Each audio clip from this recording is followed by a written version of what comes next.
Isang babae ang naglalakad mag-isa sa gitna ng Maynila bandang 2:30 AM.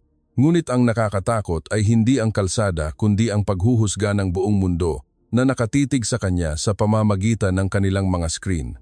Sa ilalim ng malambot na ginintuang ilaw ng malaking lungsod, isang babaeng may ginintuang buhok ang mahigpit na humawak sa kanyang telepono, dahan-dahang naglalakad sa bangketa sa isang abalang distrito ng Makati nang walang kasama, walang bantay, at walang nakakaalam kung paano magtatapos ang gabi niya. Kasabay nito, kumukulo ang online na mundo sa Europa. Daan-daang libong komento ang bumuhos. May nagsasabing ito ay isang palabas. Ang iba naman ay nagbabala na isinusugal niya ang kanyang buhay ng walang dahilan. Ngunit para kay Karen, isang 32 taong gulang na independenteng mamamahayag mula sa Australia, ang gabing ito ay hindi isang hamon upang makakuha ng views. Ito ay isang paglalakad upang patunayan ang isang katotohanan sa pamamagitan ng kanyang sariling mga paa. Nasa isang mundo kung saan maraming kababaihan ang tinuturuan na matakot sa dilim, mayroon pa bang isang lungsod na kayang magparamdam ng kaligtasan sa mga tao dahil lamang sa paggalang at kabaitan ng mga tao sa isa't isa?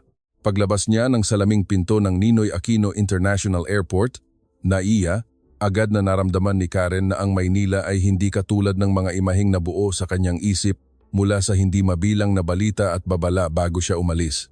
Ang hangin sa gabi ng lungsod na ito ay hindi malamig tulad ng sa Sydney, ngunit ito ay mainit at mahalumigmig na tila tahimik na nagsasabing nakarating na siya sa ibang mundo.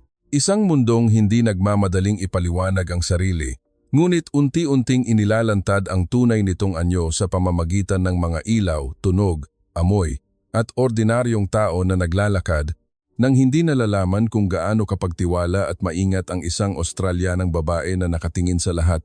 Hila-hila niya ang kanyang bagahe patungo sa pick-up point, sinisikap na panatilihin ang kanyang composure kahit na may tensyon pa rin sa loob niya. Si Karen ay hindi isang baguhang turista. Sa loob ng 8 taon bilang isang field journalist, nakapunta na siya sa maraming lugar.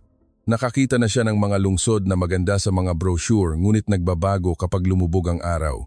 Nakakita na siya ng mga kalsadang mukhang buhay na buhay sa araw, ngunit nagiging sanhi upang mahigpit na hawakan ng mga babae ang kanilang mga susi sa gabi. Kaya matagal na niyang natutunan na huwag husgahan ang isang lungsod mula sa mga postcard, huwag maniwala sa mga anunsyo, at huwag hayaang takpan ng romansa ang kanyang survival instinct.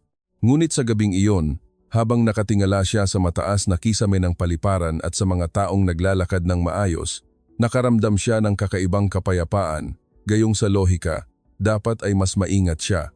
Ang taksing sinakyan niya ay matingkad at malinis ang kulay. Ang tsuper ay isang lalaki na nasa bandang 50s na may natural na ngiti sa labi. Ipinakilala niya ang sarili bilang si Mang Tonyo bago tinulungang ilagay ang bagahe sa trunk ng maayos nang walang anumang pahiwatig ng pagmamadali o panggigipit. Napansin ni Karen na ang bawat salita niya ay mabagal at malumanay, kakaiba sa mga tao sa maraming malalaking lungsod na kinasanayan niya na madalas magsalita na parang nagmamadaling tapusin ang pag-uusap. "Ngayon lang po ba kayo dito, ma'am?" Tanong niya ng magalang sa rearview mirror. Tumango si Karen at malinaw na sumagot sa Ingles na, "Oo, nagtatrabaho siya." Hindi na siya nagtanong ng bastos. Hindi tinanong ang kanyang kita, hindi tinanong ang kanyang status, at hindi tinanong kung bakit siya mag-isa. Tumango lamang siya at sinabi sa isang magiliw na tono na kung nagugutom siya sa gabi, makakakita siya ng mga convenience store na bukas buong gabi sa daan papasok sa lungsod. Kung gusto niyang subukan ang tunay na pagkaing Pilipino, maraming magagandang maliliit na kainan sa Makati.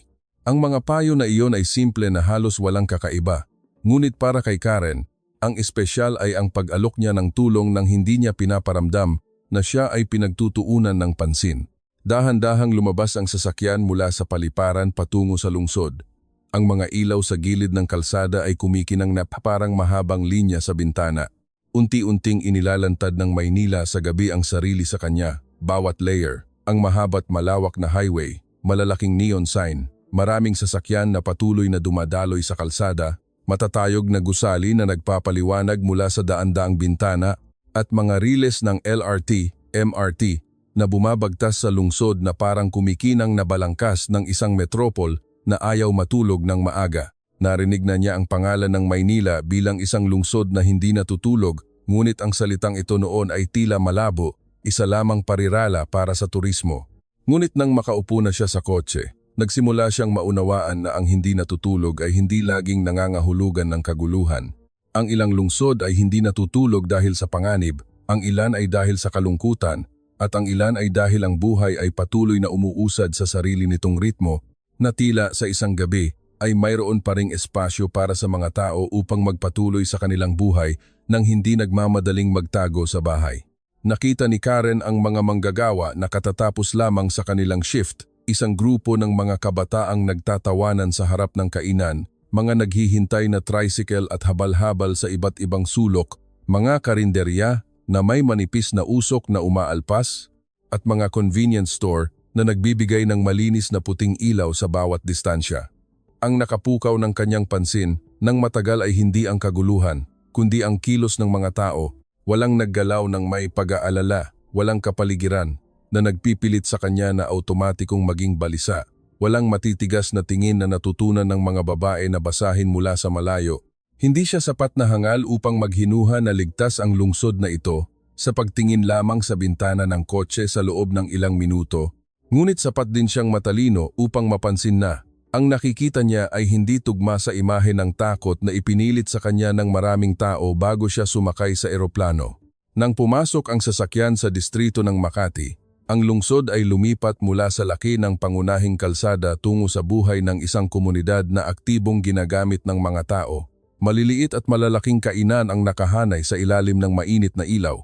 Ang mga karatula ng pangalan ng tindahan, parehong sa Filipino at Ingles, ay nag-iilaw sa salamin ng kotse.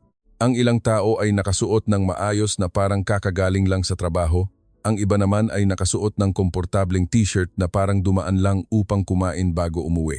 Sa harap ng isang kainan, nakita niya ang dalawang babae na nakasuot ng office attire, ang nag-uusap habang may hawak na malamig na inumin. Ang isa ay nakatingin sa telepono, ang isa naman ay dahan-dahang tumatawa at nakatingin sa kalsada. Walang pahiwatig na sila ay nasa isang panahon na dapat ay lalo silang maging maingat. Ang larawang iyon ay nanatili sa mata ni Karen nang mas matagal kaysa sa nararapat dahil ito ay napakaliit ngunit malakas na tumama sa kanyang puso. Sa maraming lungsod na kilala niya, ang dalawang babae na nakatayo sa bangketa sa gabi ay madalas na nakatayo nang handang gumalaw anumang oras. Ngunit ang dalawang babaeng ito ay nakatayo na parang may buong karapatan silang naroon.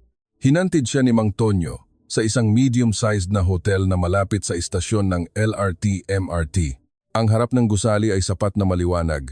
May mga nakahilera na halaman sa paso at agad na binati siya ng receptionist na may magiliw ng ngiti at bahagyang pagyukod nang bumukas ang pinto. Ang maliliit na detalyeng ito ay nagpaalala kay Karen ng isang bagay na hindi niya maipaliwanag. Ang paggalang at kabaitan ng Pilipino ay hindi lamang isang uri ng serbisyong may paggalang. Ito ay parang isang manipis na patong ng pagmamahal na nakalatag sa mga pampublikong espasyo na nagpapababa sa katigasan ng malaking lungsod sa isang kakaibang paraan. Mabilis siyang na-check-in ng staff, ipinaliwanag ang oras ng almusal, ang daan patungo sa elevator, at sinabi na kung kailangan niya ng mahahalagang bagay sa gabi, may convenience store na bukas buong gabi sa harap ng hotel. Ang simpleng pangungusap na iyon ay nagpatigil kay Karen sandali. Sa ilang lungsod, ang salitang gabi ay nangangahulugan ng pagkakahiwalay sa tulong. Ngunit dito, ang gabi ay tila isa lamang bahagi ng oras kung saan ang lungsod ay may pananagutan pa rin sa buhay ng mga tao.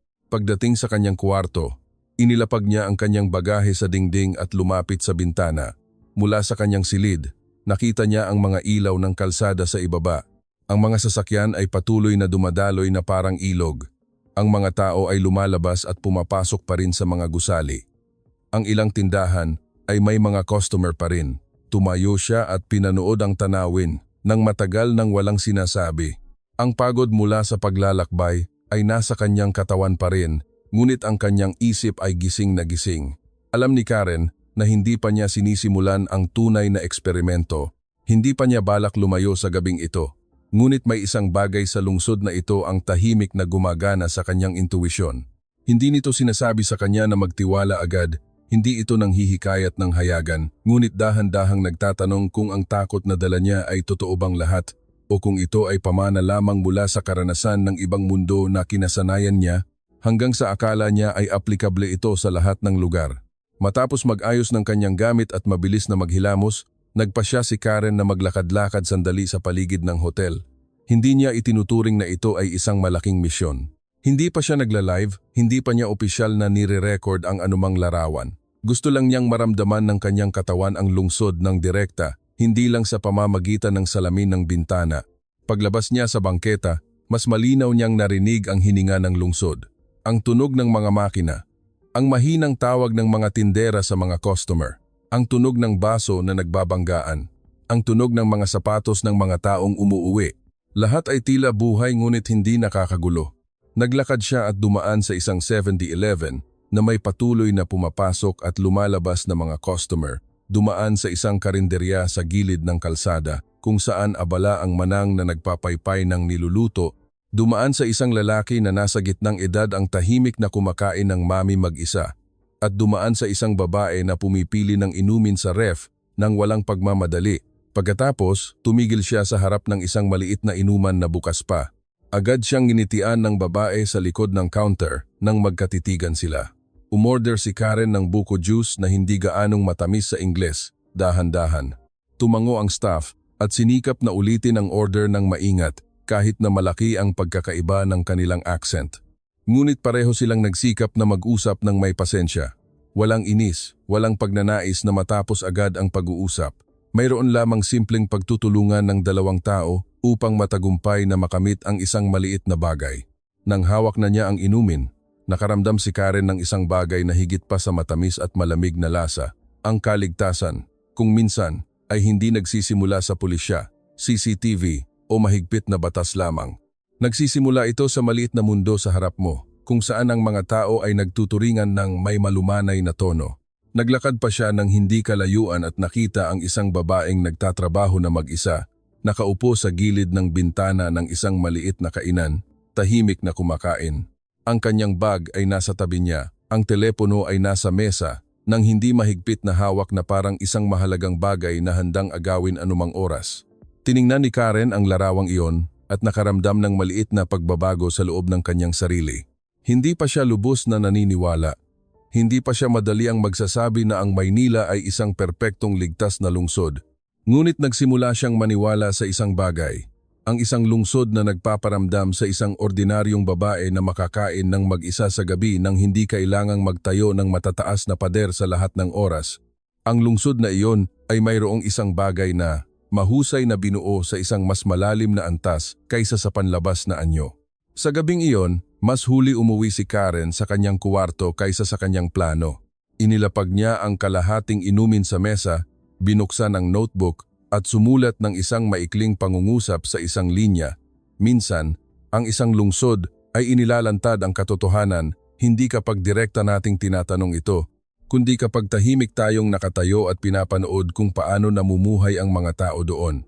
Isinara niya ang notebook at muling tumingin sa labas ng bintana. Ang mga ilaw ng Maynila ay hindi pa namamatay at sa unang pagkakataon mula nang dumating siya sa Asia, naramdaman niya na bukas, kapag sinimulan niya ang tunay na eksperimento, hindi niya maaaring lakarin ang isang nakakatakot na gabi tulad ng babala ng mga tao, kundi maaaring lakarin niya ang isa pang uri ng katotohanan. Isang katotohanan na hindi gaanong pinaniniwalaan ng labas ng mundo na umiiral. Hindi gaanong nakatulog si Karen sa gabing iyon. Bagamat pagod ang kanyang katawan sa paglalakbay, gising na gising ang kanyang isip na parang may isang bagay sa Maynila ang dahan-dahang humahawak sa loob ng kanyang lumang paniniwala hanggang sa hindi na niya ito kayang palampasin nang hindi sinasagot ang sarili niyang mga tanong.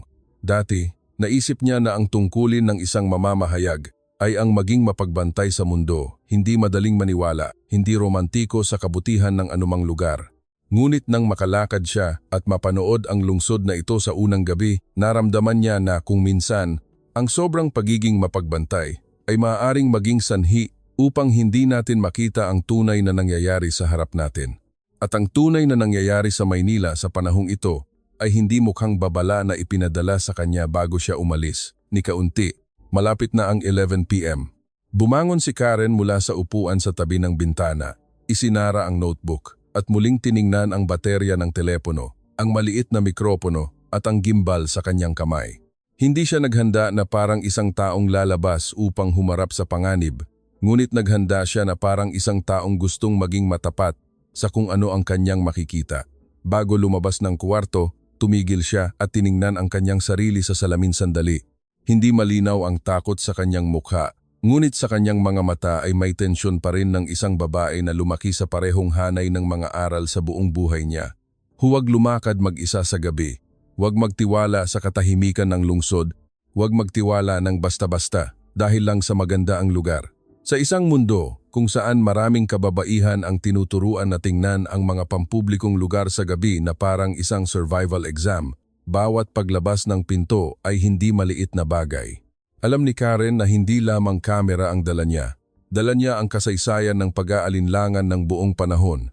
Nang bumukas ang pinto ng elevator sa ibabang palapag, mas tahimik ang lobby ng hotel kaysa sa gabi. Ang night staff ay nakaupo pa rin sa likod ng counter na may kalmado at magalang na kilos. Tumangala siya, ngumiti ng bahagya at bumati ng magandang gabi nang hindi nagtatanong kung bakit lalabas ang isang dayuhang babae sa ganitong oras. Mahinang tinugon ni Karen ang pagbati at lumabas sa salaming pinto. Ang unang naramdaman niya nang humakbang ang kanyang mga paa sa bangketa ay mas malamig ang Maynila kaysa kaninang gabi. Ngunit hindi pa rin ito tahimik. Ito ay isang kakaibang panahon kung saan maraming malalaking lungsod ang nagsisimulang lumiliit. Nagmamadali ang mga tao pauwi.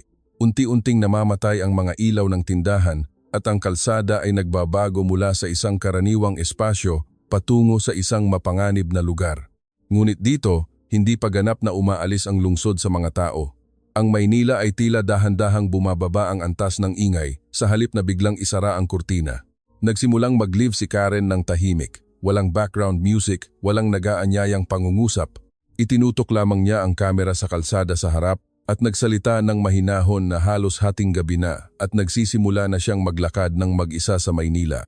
Agad na dumagsa ang mga komento mula sa Europa at Australia. Marami ang patuloy na nagbabala sa kanya na mag-ingat. Ang ilan ay paulit-ulit na nagtanong kung may nakatagong crew na sumusunod sa kanya.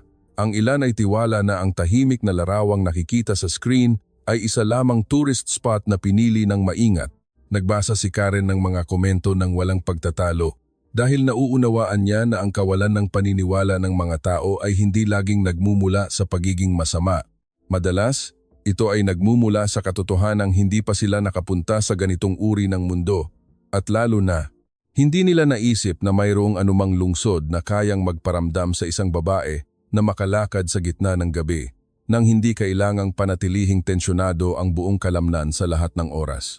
Naglakad siya sa pangunahing kalsada sa distrito ng Makati.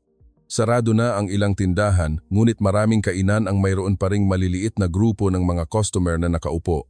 Sa harap ng convenience store, may ilang motorsiklo ng delivery riders ang nakaparada.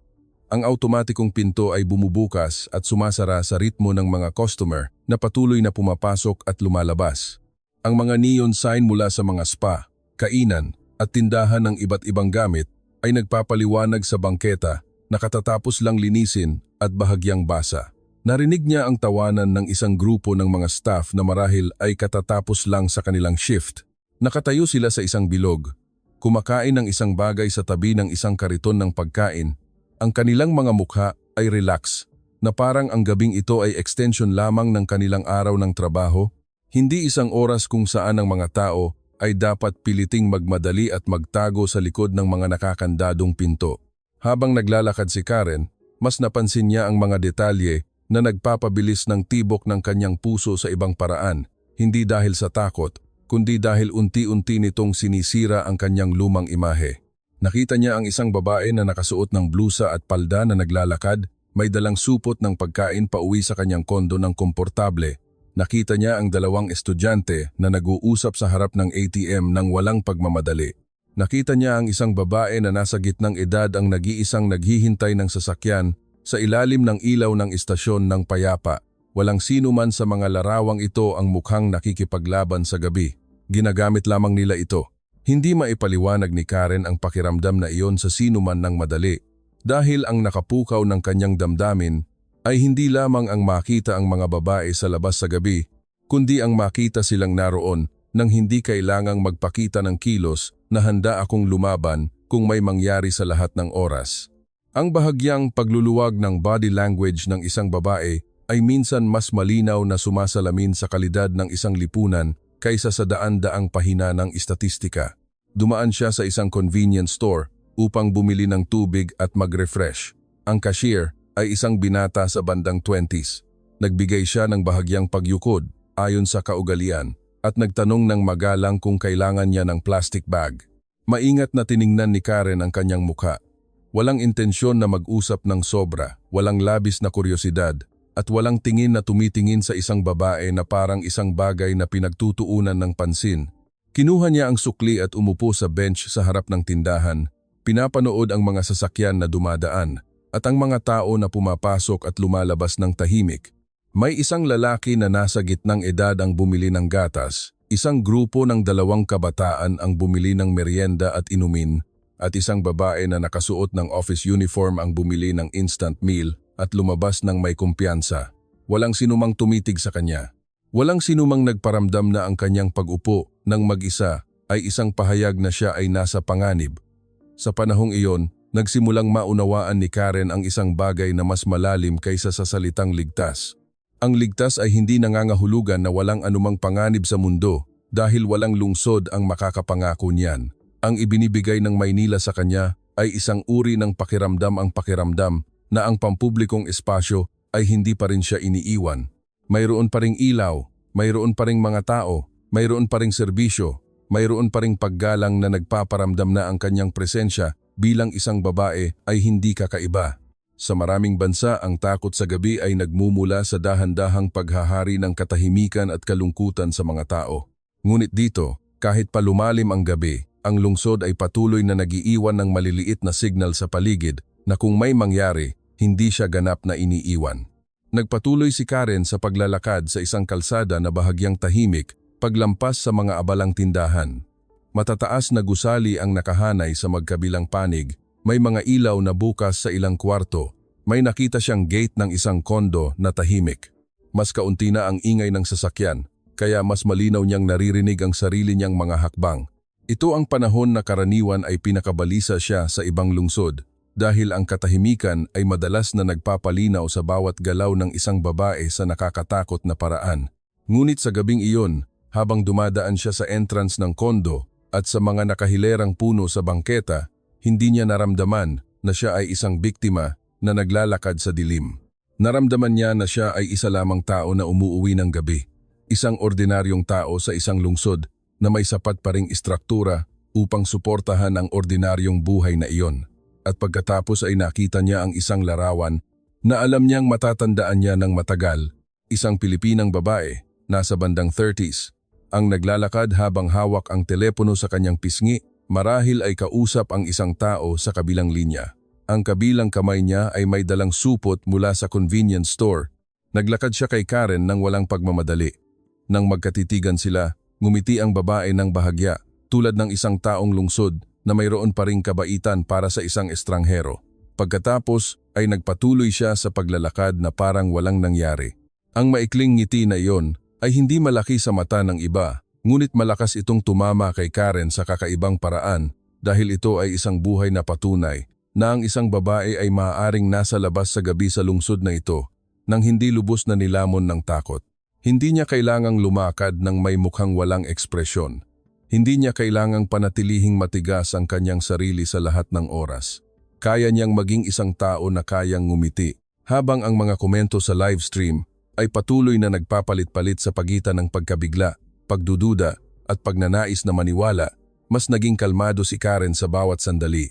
Hindi siya kalmado dahil sa kapabayaan, kundi dahil ang kanyang katawan ay tapat na tumutugon sa kapaligiran.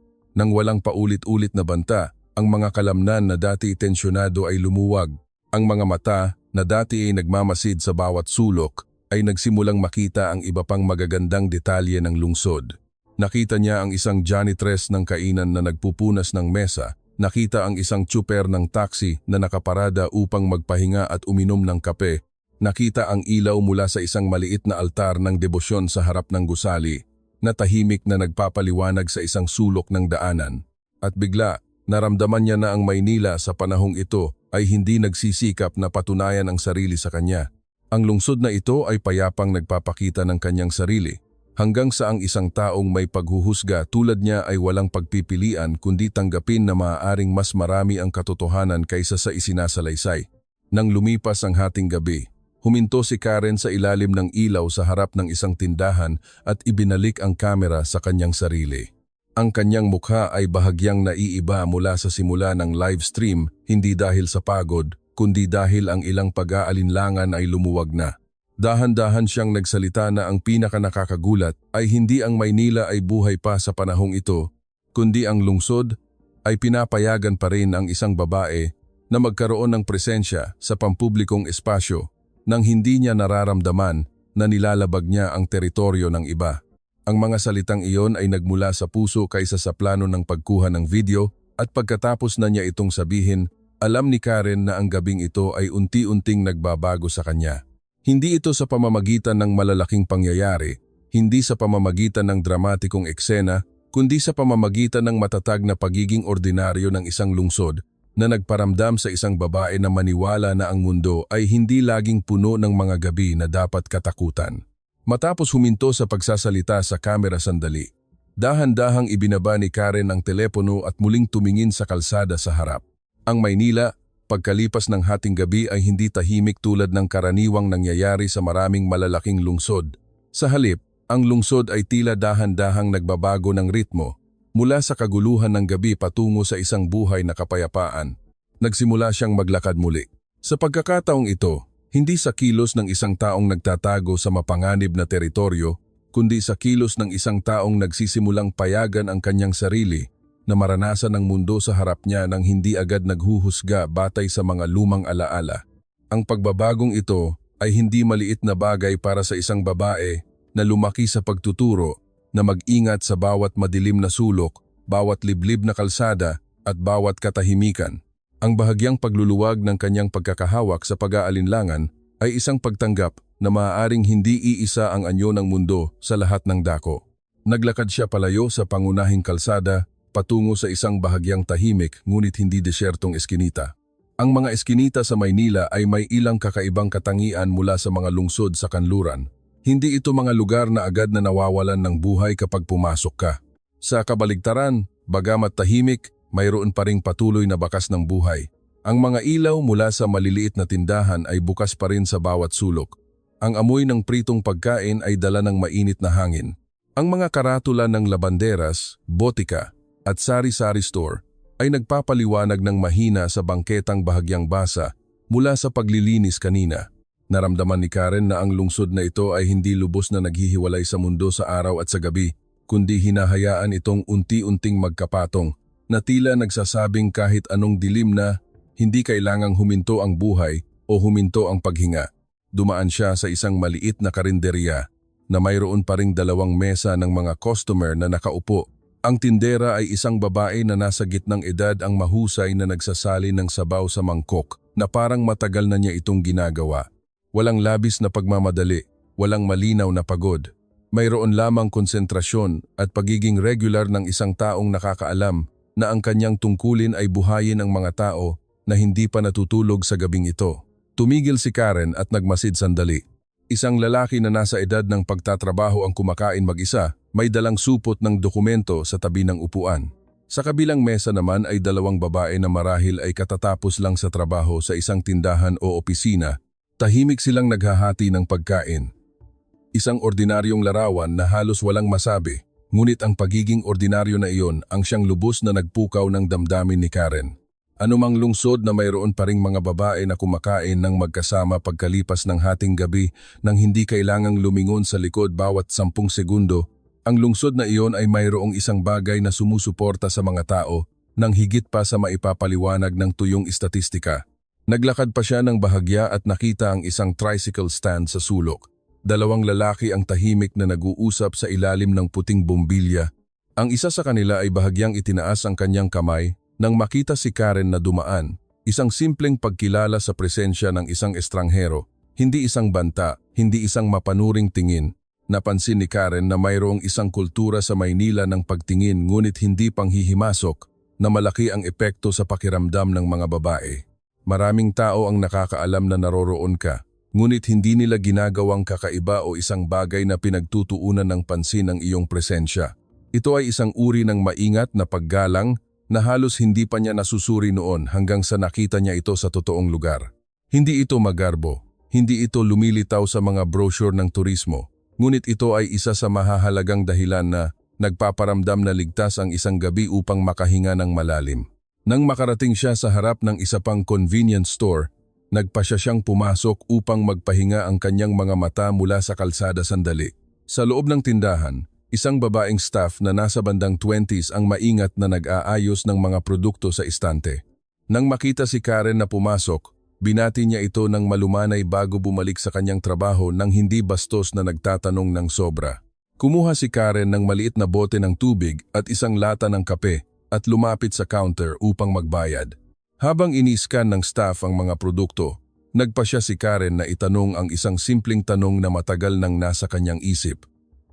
Hindi ka ba natatakot magtrabaho ng ganito kabi-gabi? Ang babaeng staff ay bahagyang tumangala, tila mas nagulat sa tanong kaysa nag-aalangan sa sagot.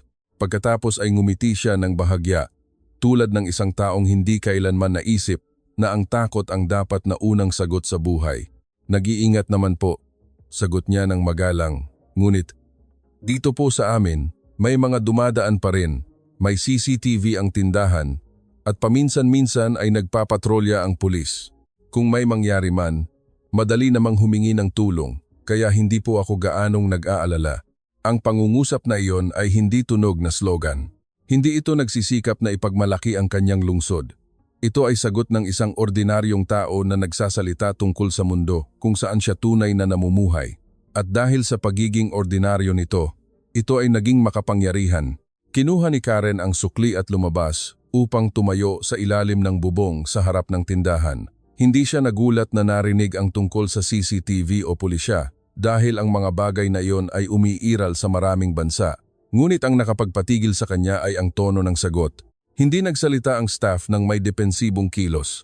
Hindi niya sinabi na siya ay matapang o mahusay upang mabuhay mag-isa sa gabi. Sa halip, nagsalita siya na parang ang kaligtasan ay bunga ng isang magkasamang kapaligiran, isang bagay na inayos ng lipunan para sa mga ordinaryong tao upang mamuhay, hindi isang responsibilidad ng isang tao na dapat pasan ng isang babae ng mag-isa. Ang ideyang ito ay dahan-dahang pumasok sa isip ni Karen ng tahimik. Sa loob ng maraming taon sa kanluran, tinuruan siya na isipin ang kaligtasan bilang isang bagay ng pagtatanggol sa sarili. Huwag magtiwala sa sinuman, huwag umuwi ng gabi, huwag magsuot ng anumang kapansin-pansin, huwag maglakad mag-isa. Ngunit sa Maynila sa gabing ito, nagsimula siyang makakita ng isa pang bahagi ng ideyang ito. Ang tunay na kaligtasan ay hindi nagsisimula sa kung ano ang dapat iwasan ng mga babae. Sa halip, nagsisimula ito sa kung ano ang handang ibigay ng lungsod at ng mga tao. Nagpatuloy siya sa paglalakad sa isang kalsada na nagkokonekta sa isang mas tahimik na distrito, ngunit may mga ilaw pa rin mula sa mga kondo, spa at maliliit na kainan na bukas. Paminsan-minsan, may taxi na dahan-dahang dumadaan, na tila alam na may mga tao pa ring umuuwi sa gabi. Nakita niya ang isang matandang lalaki na nagbabantay sa harap ng gusali na may hawak na radio sa kanyang kamay. Nakita niya ang mga janitress ng kainan na nagtutulungan sa pag-aayos ng mga mesa. Nakita niya ang isang kariton ng prutas na maliwanag pa rin ang ilaw sa sulok, kasama ang may-ari ng tindahan na tahimik na nag-aayos ng mga mangga at bayabas. Walang eksena sa larawang ito ang nagsisikap na magbigay ng kaguluhan, ngunit inilalantad nito ang malalim na istruktura ng isang lungsod na hindi hinahayaan ang gabi na maging isang panahon ng pag-abandona. Isang lungsod na mayroon pa ring mga manggagawa, mayroon pa ring mga tagapag-alaga, mayroon pa ring mga pangunahing serbisyo, mayroon pa ring ibang mga tao na naroroon upang ang kalungkutan ay hindi lubos na lunukin ang sinuman. Dahan-dahang nagbago ang tono ng mga komento sa live stream mula sa pagkabigla patungo sa pagkalito. Maraming manonood ang nag-type kung bakit ang kapaligiran ay tila napaka-relax. Ang ilan ay nagsimulang magtanong, hindi kung siya ay nasa panganib, kundi kung ang mga tao doon ay ganito talaga namumuhay. Mas mahalaga ang tanong na ito kaysa sa nakikita dahil nangangahulugan ito na ang larawan sa harap nila ay nagpapabago sa kanilang mga lumang paniniwala. Tahimik na binasa ni Karen ang mga ito at naramdaman na ang parehong pagbabago ay nangyayari rin sa kanya. Hindi siya agad na nahulog sa Maynila. Hindi niya pinangarap na ang mundo ay walang panganib. Ngunit dahan-dahan niyang tinatanggap na marahil, gumamit siya ng parehong pamantayan ng kanyang sariling lipunan upang husgahan ang lahat ng dako sa mundo. At ang pagkakamali ng tao ay madalas nagsisimula rito.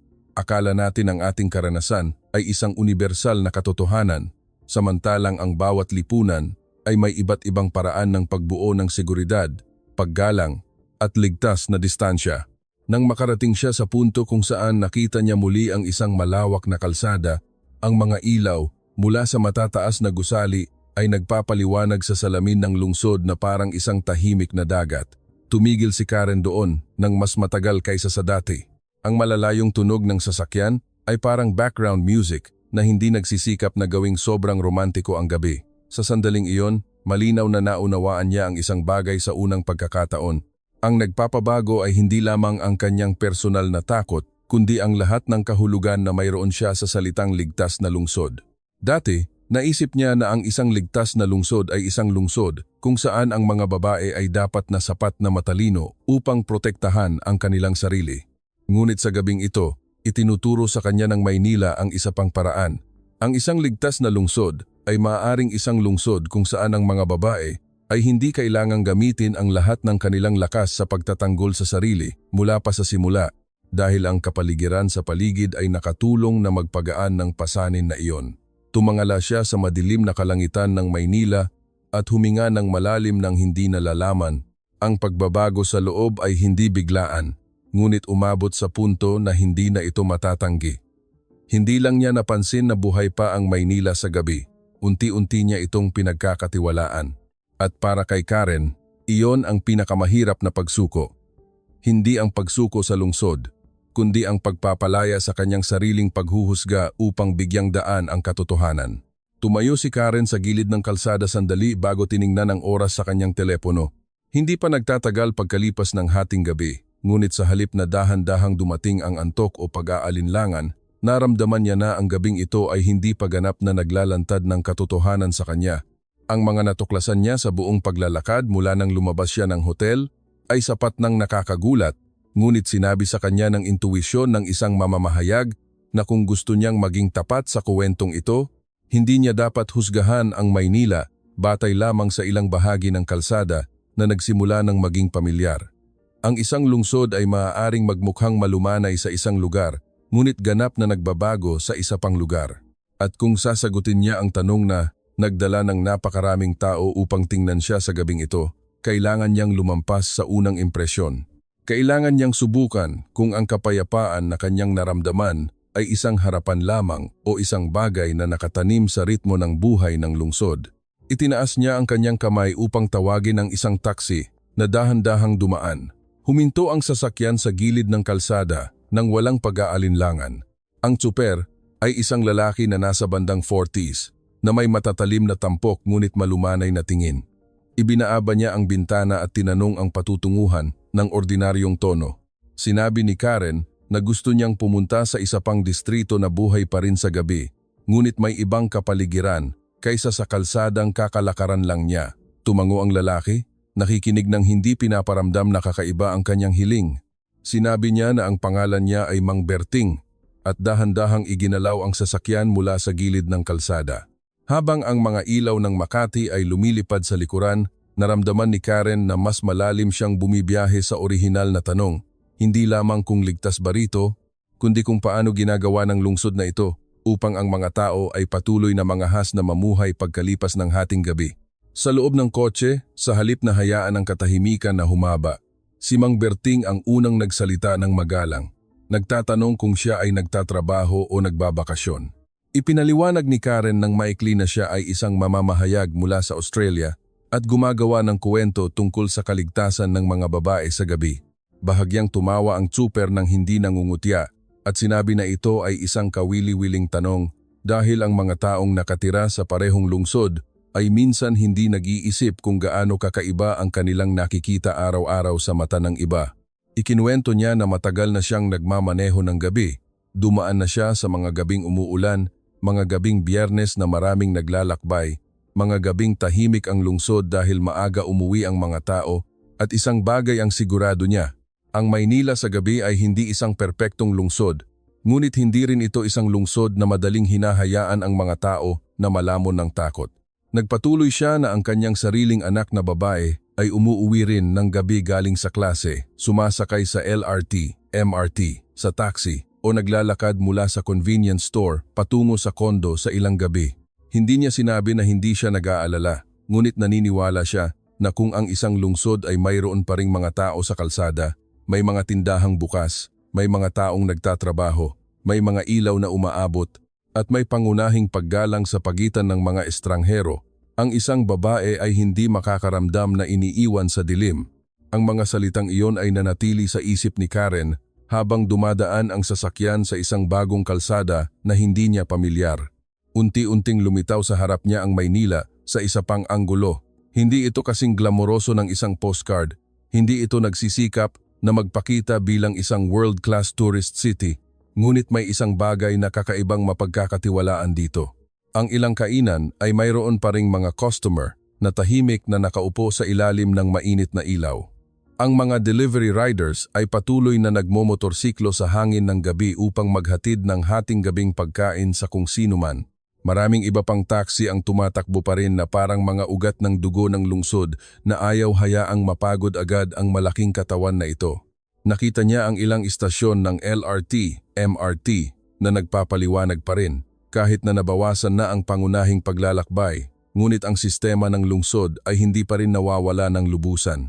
Ang mga bagay na ito ay maaaring mukhang ordinaryong istruktural na detalye, ngunit para sa isang babae na kinasanayan sa isang lipunan na madalas ibinabato sa kanya ang lahat ng pasanin ng kaligtasan, ito ay may kahulugan na parang tahimik na nagsasalita ang lungsod na hindi ka nag-iisa sa gabing ito.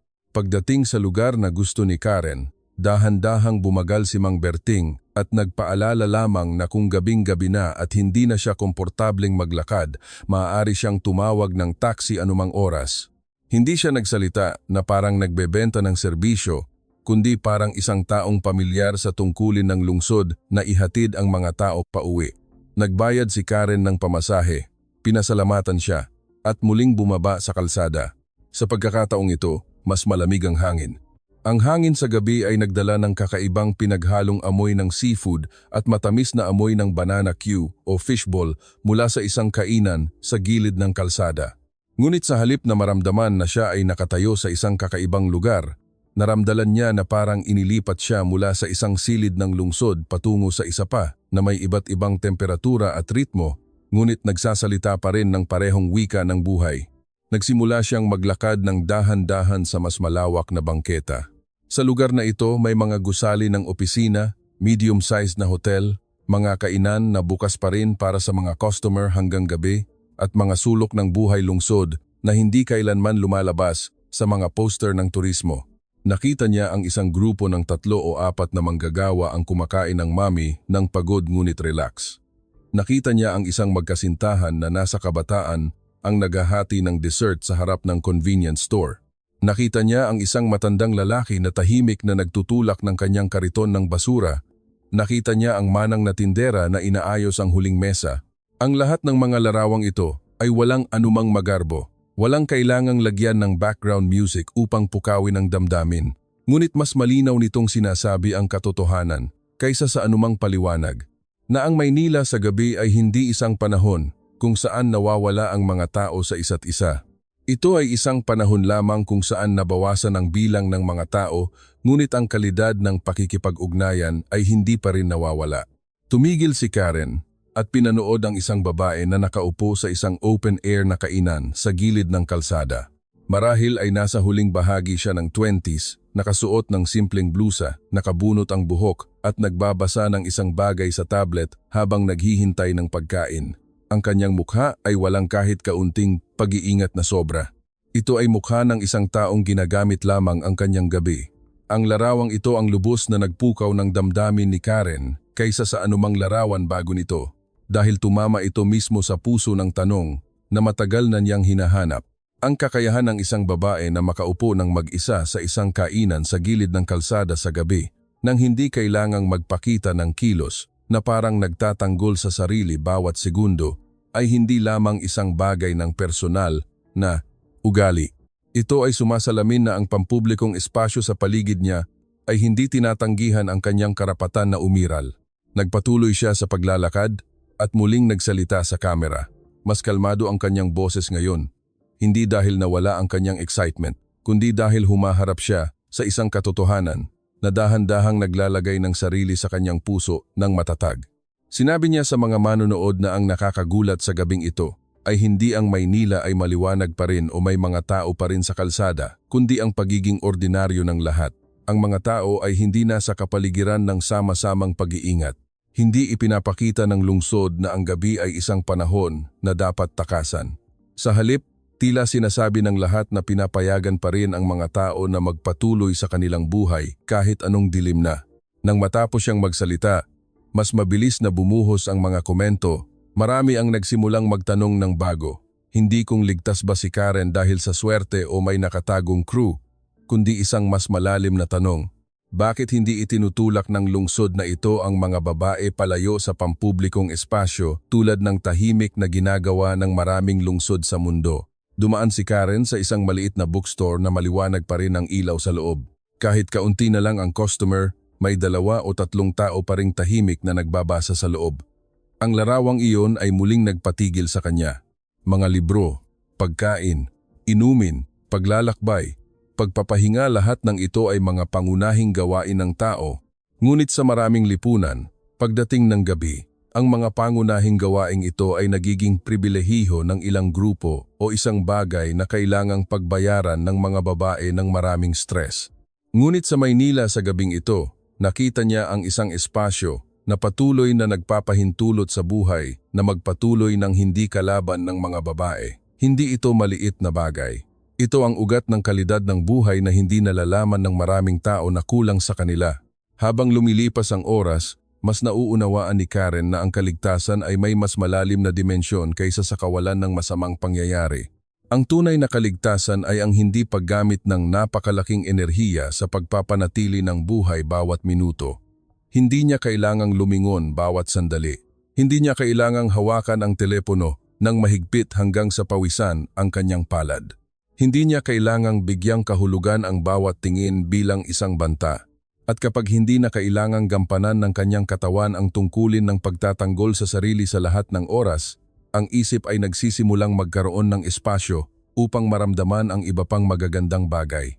Nagsimula siyang makita ang paggalang ng mga estranghero, ang tahimik na trabaho ng mga taong nagpapatakbo sa lungsod, ang mga infrastruktura na gumagana ng walang pumapalakpak, at nakita niya na ang kabaitan sa antas ng lipunan ay maaaring hindi malalaking salita, kundi nasa maliliit na detalye na nagpaparamdam sa isang ordinaryong tao na makauwi ng hindi lubos na natatakot.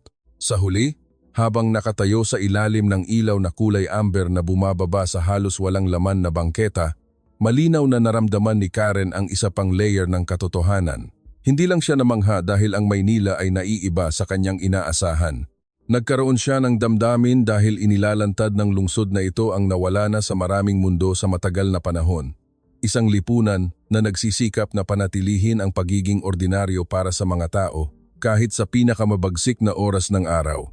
At para sa isang babae, walang mas malaking kalayaan kaysa sa makalakad sa gabi nang hindi niya nararamdaman na humihingi siya ng pahintulot sa mundo upang umiral. Habang lumalalim ang gabi, mas inilalantad ng lungsod ang kanyang tunay na anyo sa mas tahimik at totoo na paraan na parang ang panlabas na balat ng kaguluhan ay unti-unting hinuhubad hanggang sa ang panloob na ritmo lamang na tunay na kasama ng mga tao ang makikita. Nagpatuloy si Karen sa paglalakad ng mas mabagal kaysa dati, hindi dahil sa pagod, kundi dahil nagsimula na siyang makinig sa lungsod na ito. Mula sa pakikinig upang makahuli ng mga senyales ng panganib, ngayon ay nakikinig na siya upang maunawaan kung paano nabuo ang kapayapaan ng Maynila. Ang tunog ng mga sasakyan na malalayo ay hindi na tunog ng babala. Ang tunog ng pinto ng convenience store na bumubukas at sumasara ay naging patunay ng pag-iral ng buhay. Ang tunog ng mga plato at mangkok mula sa maliliit na kainan na hindi pa sarado ay nagbibigay ng pakiramdam na mas parang bahay kaysa sa isang hindi magiliw na pampublikong lugar. Lumiko siya sa isang mas maliit na kalsada na nagkokonekta sa mga residential area. Ang matataas na gusali ay may mga ilaw pa ring bukas. Ang lobby ng ilang kondo ay maliwanag at tahimik na parang laging nag-welcome sa mga umuuwi. Hindi kalayuan, may maliit na coin-operated laundromat na may ilaw sa loob. Ang dryer ay gumagawa ng pare-parehong tunog na parang tibok ng puso ng isang gabing hindi pa tapos. Tumigil si Karen at tumingin sa salamin at nakita ang isang babaeng nasa huling bahagi ng 20s ang nakaupo ng mag-isa sa isang plastic na upuan. Ang isang kamay niya ay may hawak na telepono, ang isa naman ay isang inumin. Tumangala siya sa dryer, minsan ay sa screen ng telepono. Walang pagmamadali, walang pag-aalala, walang body language na nagsasabing pinipilit siya sa lugar na ito. Ang larawang iyon ay napakasimple na halos wala na itong sasabihin. Ngunit para kay Karen, ito ang buong paliwanag tungkol sa halaga ng isang lipunan. Dahil ang isang babae ay maaaring umupo at maghintay ng kanyang labada nang mag-isa sa panahong ito ng normal, nangangahulugan iyon na ang espasyo sa paligid niya ay hindi nagpapadala ng signal ng pagpapaalis. Hindi nito pinipilit na maramdaman niya na ang labas ng mundo ay pag-aari ng iba. Kaya, ang kahulugan ng kaligtasan sa sandaling iyon ay hindi malalaking bagay tulad ng krimen o batas, kundi ang karapatan sa pagiging ordinaryo, ang karapatan na gawin ang maliliit na bagay sa pang-araw-araw na buhay nang hindi laging iniisip kung siya ba ay masyadong nasa panganib. Tumayo si Karen ng tahimik sandali hanggang sa makita siya ng babae sa laundromat. Hindi siya nagulat, hindi umiwas ng tingin, kundi ngumiti lamang ng bahagya tulad ng isang taong magalang na tumatanggap sa presensya ng isang estranghero. Ngumiti pabalik si Karen nang halos hindi niya nalalaman at nagpatuloy sa paglalakad ng may mas malalim na pakiramdam ng tahimik. Ang Maynila sa panahong ito ay hindi nagsisikap na gumawa ng imahe para sa kanya. Walang nag-setup ng eksena para sa isang babae na maghintay ng labada. Walang nagbayad sa mga tao upang maglakad at mamili. Walang nagdirekta sa staff ng convenience store na magsalita ng malumanay. Ang lahat ay nangyayari dahil ito ang tunay na paraan ng pamumuhay ng mga tao sa lungsod na ito. At habang mas nakikita niya ang mga pagiging ordinaryo na ito, mas naramdaman niya na ang kanyang dating kaalaman ay unti-unting bumababa. Ang ideya na ang mga babae ay hindi dapat nasa labas ng mag-isa sa gabi ay nagsimulang tunog na parang isang panuntunan na nagmula sa ilang uri ng lipunan kaysa sa isang universal na katotohanan ng buong mundo. Nakarating siya sa isang maliit na kainan na nagbebenta pa rin ng mainit na pagkain.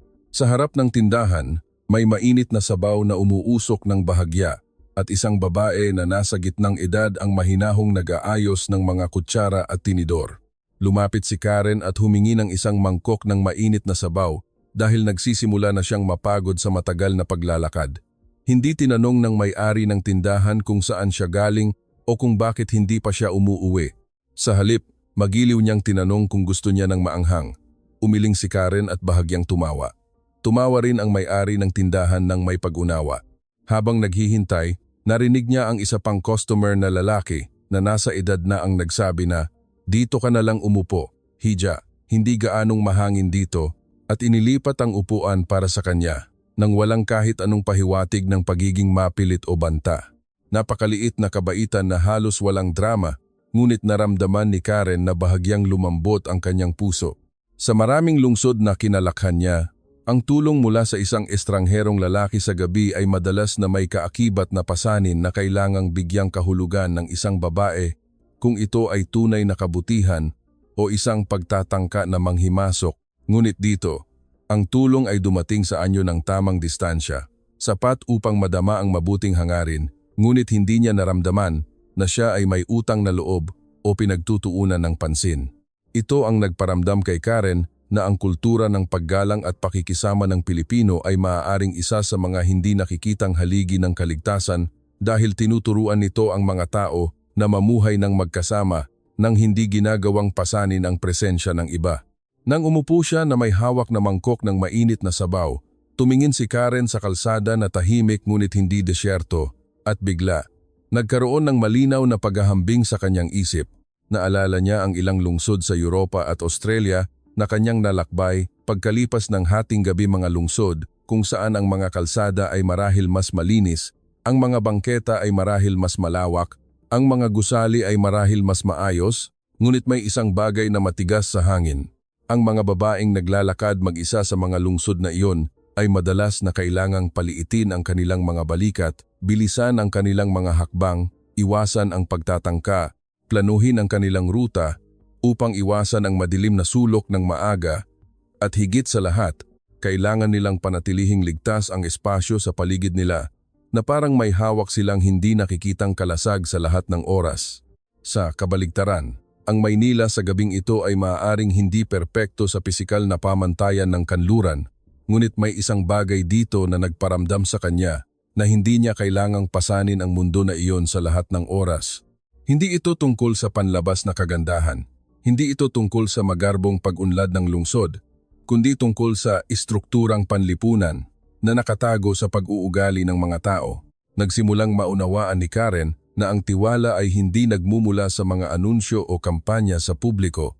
Ito ay dahan-dahang nabubuo mula sa maliliit, paulit-ulit na pag-uugali, mula sa super na hindi nagsasalita ng sobra, mula sa staff ng tindahan na hindi tumititig ng bastos, mula sa ibang mga babae na kayang umupo ng mag-isa nang hindi nagpapakita ng pag-aalinlangan, mula sa may-ari ng tindahan na tumutulong nang hindi siya pinipilit na magtayo ng mas matataas na pader. Ang lahat ng ito ay nagsama-sama na parang isang hindi nakikitang arkitektura ng tiwala na hindi matatagpuan sa blueprint ng lungsod, ngunit matatagpuan sa bawat kilos ng ordinaryong tao. Kasabay nito, muling nagbago ang mga komento sa livestream. Mula sa simula na puno ng mga babala at pagdududa, ngayon, maraming mensahe ang mas maikli, mas tahimik, na tila maraming manonood ang hindi alam kung paano nababaliwalain ang larawang nasa harap nila. May nagsulat lamang na mukhang sobrang tahimik. Ang ilan ay nagsabing malaki ang pagkakaiba nito sa naisip ko. At ang ilan ay nagsimulang magtanong sa tono na hindi na matigas. Talaga bang ganyan namumuhay ang mga babae diyan sa gabi? Ang bagong uri ng katahimikan na ito ay mahalaga kay Karen dahil minsan hindi tinatanggap ng mga tao ang katotohanan sa pamamagitan ng pagdedeklara agad ng pagbabago ng isip kundi sa pamamagitan ng pagtigil sa pagtatalo dito. At sa gabing ito, ang online na mundo na dating tiyak na ang kanilang takot ay katotohanan ay dahan-dahang tumatahimik sa harap ng Maynila. Tumayo si Karen mula sa maliit na mesa, pinasalamatan ang may-ari ng tindahan at nagpatuloy sa paglalakad ng dahan-dahan. Ang hangin sa gabi ay dahan-dahang humihip sa kanyang buhok. Ang pagod ay nagsimulang kumalat sa kanyang mga kalamnan sa binti, ngunit ang kanyang puso ay kakaibang gising na parang bawat hakbang ay naglalapit sa kanya sa isang bagay na mas malaki kaysa sa isyu ng kaligtasan para sa isang babaeng turista.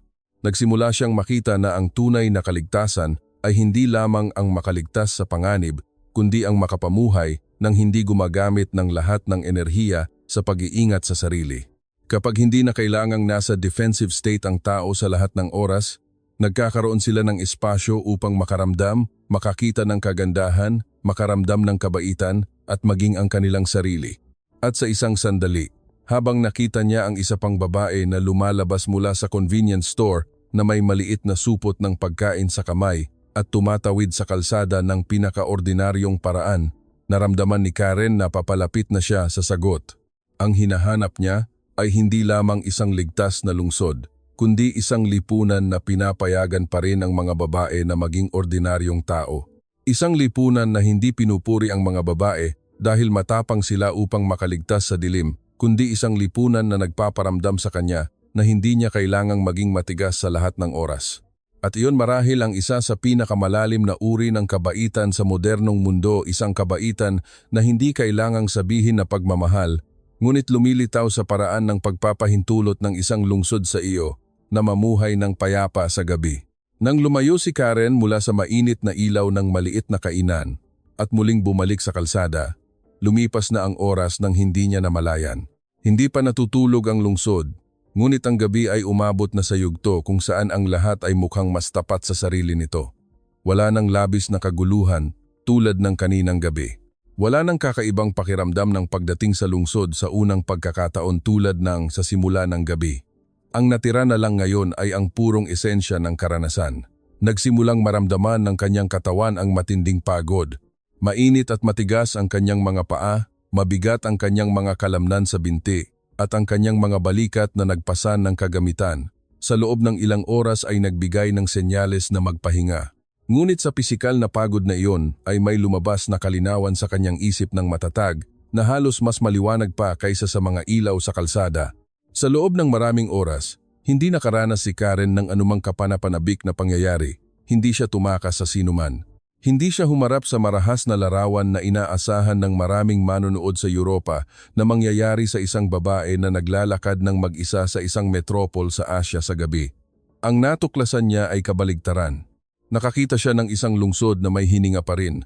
Mga tao na pinanatili ang paggalang sa isa't isa kahit sa oras na hinahayaan ng maraming lipunan na dominahin ng katigasan ang pampublikong espasyo. Ang pampublikong espasyo na hindi tahimik na nagtutulak sa mga babae at hindi mabilang na maliliit na detalye na nagsama-sama upang maging isang panlipunang sagot na mas malalim kaysa sa salitang ligtas. Sa ngayon, alam na niya na ang nagparamdam sa kanya ng damdamin ay hindi lamang dahil mas mabuti ang Maynila kaysa sa inaakala niya, kundi dahil ipinakita sa kanya ng lungsod na ito na ang mga tao ay kayang lumikha ng isa pang uri ng gabi. Isang gabi na hindi pinipilit ang mga babae na manatili sa survival mode sa lahat ng oras. Nakarating si Karen sa isang hintuan ng bus sa gabi. Hindi ito isang mahalagang tourist destination, walang magandang background para sa litrato, at walang alindog na kadalasang binabanggit ng mga manlalakbay sa mga travel guide. Ngunit mas matagal siyang tumigil at tumingin kaysa sa inaakala niya. Sa ilalim ng maliit na bubong ng hintuan ng bus na iyon, may 3 tao. Isang lalaki na nasa edad ng pagtatrabaho ang nakaupo habang tinitingnan ang kanyang telepono. Isang matandang babae ang may hawak na supot ng mga gamit sa bahay sa kanyang kandungan. At isang estudyanteng babae ang nakasandal sa poste ng bahagya, may suot na earphone. Lahat ay naghihintay ng isang bagay sa isang kakaibang ordinaryong kilos. Walang sinumang nagpakita ng takot. Walang sinumang mukhang inabandona sa gabi. Naghihintay lamang sila sa kanilang paglalakbay sa isang lungsod na nagbibigay pa rin sa kanila ng pagkakataon na gumalaw, kahit gaano pa kalalim ang gabi. Ang larawang iyon ang nagparamdam kay Karen ng matinding emosyon na hindi maipaliwanag dahil ito ang huling pagsubok na hindi niya plinano. Ang hintuan ng bus sa gabi sa maraming lungsod na kanyang nalakbay ay madalas na isa sa mga lugar na pinakamaraming pag-aalinlangan ng mga babae. Ito ay isang semi-pampublikong espasyo kung saan sinuman ay makakapasok, ngunit walang sinumang tunay na responsable. Ito ay isang espasyo kung saan ang kalungkutan ay madalas na mas malinaw kaysa sa proteksyon. Ngunit dito, ang isang ordinaryong hintuan ng bus ay tila isang extension ng pang-araw-araw na buhay kaysa sa isang mapanganib na lugar na nagpipilit sa mga tao na tumakas. Umupo siya sa kabilang bench, dahan-dahang uminom ng tubig, at hinayaan ang kanyang sarili na makasama ang larawang iyon nang hindi nagmamadaling bigyang kahulugan. Dahil minsan, ang pinakamahalagang katotohanan ay hindi dapat madaliang tapusin, dapat itong hayaang magsettle sa puso hanggang sa maging malinaw ito sa kanyang sarili. Ang mga komento sa livestream ay patuloy na dumadaloy, ngunit muling nagbago ang tono nito.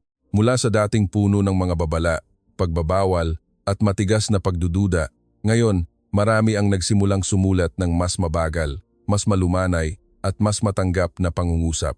May nagsulat, "Nanood ako ng 2 oras at hindi ko pa rin nakikita ang inaakala kong makikita." Ang ilan ay nagsabing, "Mas pinapagtatanong nito ang sarili kong lungsod kaysa sa pagtatanong sa iyo ngayon."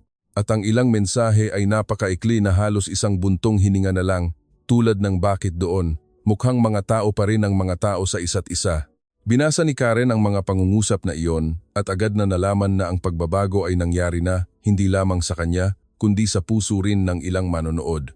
Ang katotohanan ay maaaring hindi tanggapin ng lahat ng sabay-sabay, ngunit kapag ito ay sapat na malinaw, magsisimula itong magparamdam sa mga tao na pagdudahan ang kanilang mga lumang gawi. Muli niyang itinaas ang kamera at itinuon sa kanyang sarili. Sa ilalim ng ilaw ng hintuan ng bus, mukhang pagod si Karen ngunit kalmado, na malinaw na naiiba mula sa simula ng gabi. Hindi siya nagsisikap na maging maramdamin. Hindi niya inayos ang mga pangungusap upang magmukhang kahanga-hanga. Nagsalita lamang siya sa pinakamatapat na boses na posible, na sa loob ng 3 oras, dumaan siya sa maraming layer ng Maynila, dumaan sa mga pangunahing kalsada, dumaan sa mga tahimik na eskinita, dumaan sa maliliit na tindahan, dumaan sa mga pampublikong lugar kung saan Ang mga ordinaryong tao ay namumuhay pa rin at hindi kailanman nagkaroon ng panahon na naramdaman niya na siya ay itinutulak ng lungsod na ito na maging isang manghihimasok o isang target na kailangang mabilis na protektahan ang sarili. Huminto siya sandali bago nagpatuloy na nagsalita na ang nakapukaw ng kanyang damdamin ay hindi lamang ang kaayusan o kaginhawaan ng lungsod, kundi ang pakiramdam na sa gabing ito, pinayagan siyang maging isang ordinaryong tao. Isang babae na naglalakad, humihinto, umiinom ng tubig, kumukuha ng litrato, at humihinga nang hindi ginagamit ang takot bilang background sa lahat ng oras. Ang mga salitang iyon ay napakatahimik ngunit mas matatag kaysa sa lahat ng naunang paliwanag dahil hindi ito isang conclusion mula sa teorya. Hindi ito pagbanggit ng istatistika, hindi ito magagandang salita na inihanda. Sa halip, ito ay nagmula sa kanyang sariling katawan mula sa mga paa na naglakad sa lungsod na ito mula sa nervous system ng isang babae na sa buong buhay niya ay sinanay na maghanap ng banta at sa gabing ito, ang sistemang iyon ay tapat na nagsasabi sa kanya na ang mundo sa harap niya ay hindi nagpipilit sa kanya na matakot. Alam ni Karen na ang ganitong mga salita ay maaaring maging sanhi ng pagtutol ng ilan dahil ito ay tumatama sa ugat ng paniniwala na nakabaon sa lipunan ng kanluran. Ngunit alam din niya na ang tungkulin ng isang mamamahayag ay hindi ang protektahan ang paghuhusga ng mga manonood, kundi ang ilatag ang katotohanan sa harap nila ng pinakamalinaw na posible. Matapos isara ang live stream, umupo siya doon ng matagal na parang gusto niyang tapusin ng katahimikan ang gabing ito ng kumpleto sa kanyang sarili. May tunog pa rin ang lungsod, ngunit ito ay mas malumanay. Ang mga sasakyan ay dumadaan paminsan-minsan. Ang mga ilaw ay patuloy na nagpapaliwanag sa kalsada. Ang estudyanteng babae na naghihintay ng bus kanina ay sumakay sa isang sasakyan at umalis. Ang lalaki na nasa edad ng pagtatrabaho ay sumunod na bumangon. Samantala, ang matandang babae ay nakaupo pa rin sa dati na may supot ng gamit sa kanyang kandungan at kalmado ang mukha. Ang mga larawang ito ay walang anumang drama, ngunit marahil ang pinakamalaking kakulangan ng mundo ay hindi ang kaguluhan, kundi ang ganitong mga ordinaryong mga eksena kung saan ang mga tao ay kayang gamitin ang gabi nang hindi lubos na nasasakop ng pag-aalinlangan. Sa huli, tinawag ni Karen ang isang taxi pabalik sa hotel. Sa pagkakataong ito, ang pag-uwi ay hindi isang pagtakas mula sa gabi, hindi isang pag-urong dahil nagiging nakakatakot ang sitwasyon, kundi isang pag-uwi na may isang bagay na mas matatag kaysa dati. Sumandal siya sa upuan, pinapanood ang Maynila na dumadaloy pabalik sa salamin. Parehong ilaw, parehong kalsada, parehong lungsod, ngunit hindi na siya ang dating tao.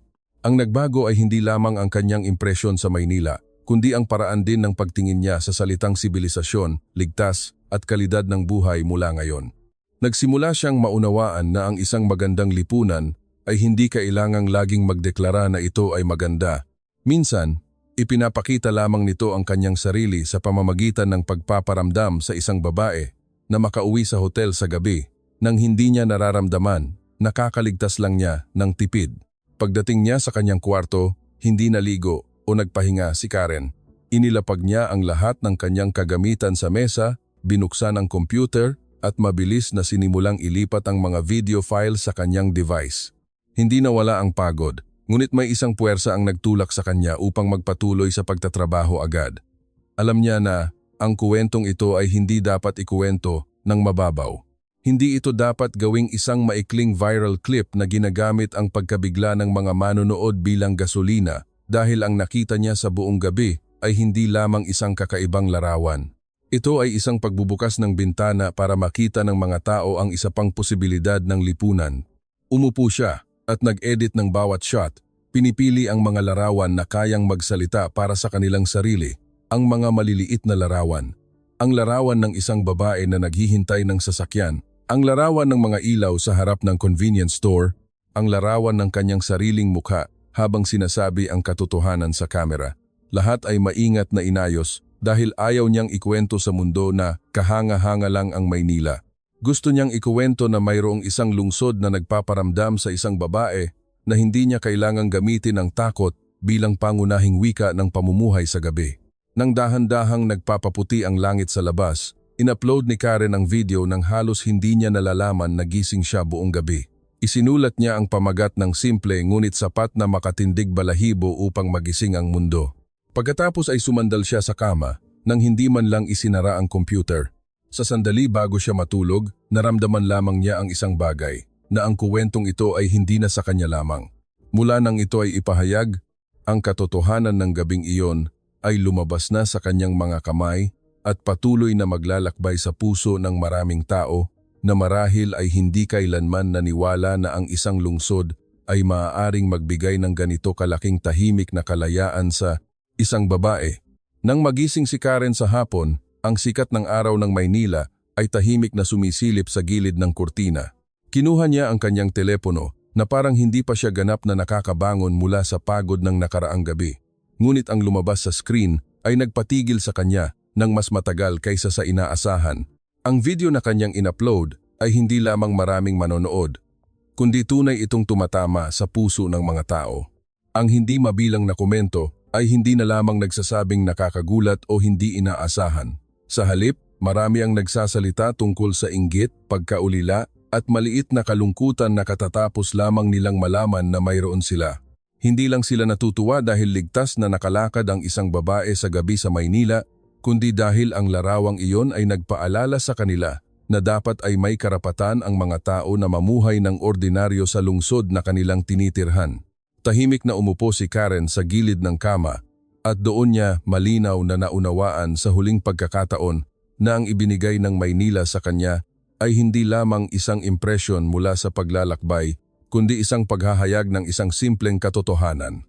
Ang pinakamagandang lipunan ay hindi ang lipunan na pinakamalakas na nagsasalita tungkol sa kaligtasan, kundi ang lipunan na nagpaparamdam sa isang babae na makalakad sa gabi nang hindi niya nararamdaman na nakikipag-ugnayan siya sa takot sa bawat hakbang. At marahil, ang pinakamalalim na kabaitan ng isang lungsod ay hindi ang magarbong pagyakap, kundi ang pagpapahintulot sa mga tao na mamuhay ng payapa, malaya at makapagtiwala pa rin sa mundo sa dilim.